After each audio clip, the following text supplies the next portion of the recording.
ito nabili natin for around 130. So ito pala na kalawa. So unbox na natin.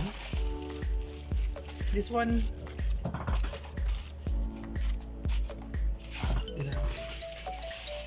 natin yung mga kalat natin na pagalitan tayo ni Mrs. Ito guys, ano pala ito, this is a tempered glass. Alright. Yan. Tempered glass. So yan siya guys, oh, tempered glass. So we'll check. 130 pesos includes shipping.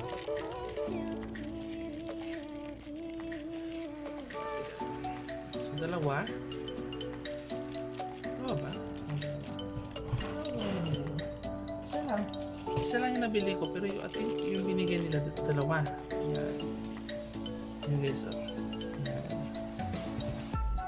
Yan. So, ito para sa cover sa camera. Ngayon, hindi pa natin matitest. Kasi, wala tayong camera ngayon dito. Yan. So, hindi siya tempered, hindi naman siya parang glass, parang para sa akin parang acrylic siya, plastic diba? Pero okay naman siya guys, for protection lang yung camera mo, kasi mahal, mas prefer ko na may, kahit sa cellphones ko, mobile phones ko, bumibili ako ng tempered glass, kasi pangalawang hulog na ng phone ko yung nasira yung tempered glass lang. So I highly recommend for your devices guys to purchase a tempered glass. Kahit itong laptop ko, yan o, yan, as you can see, parang nagre-reflect siya kasi meron din siyang tempered glass. Nabili ko mga 400. So maganda guys ang tempered glass for protection talaga sa mga devices. Okay, so yan na. Okay guys, welcome back. So ito na guys. So we will now remove this one. So we will be placing the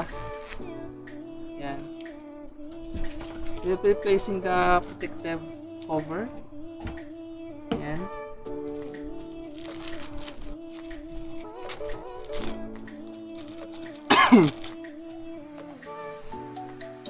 Okay, so this is the wipes. This is for later on. Makita mo siya ba? So yung ano niya guys, protective tempered glass na acrylic. Hindi siya actually glass, pero it can help. So ito yung wipes. So open natin. Yan. So we will wash.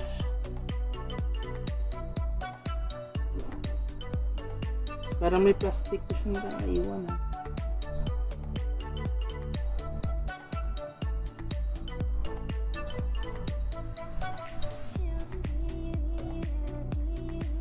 Yan. Ganyan. Then yung tissue. Yung dry tissue. Yan.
Yan. So okay na guys. So we will place the glass.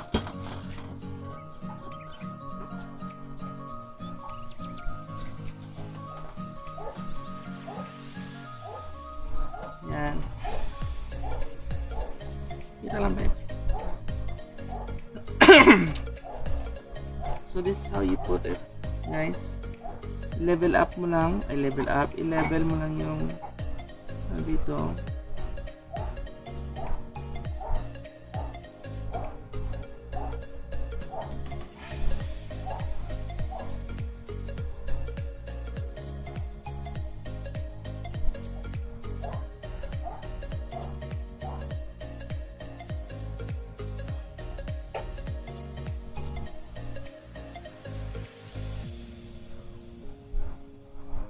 Yan. So, okay na guys.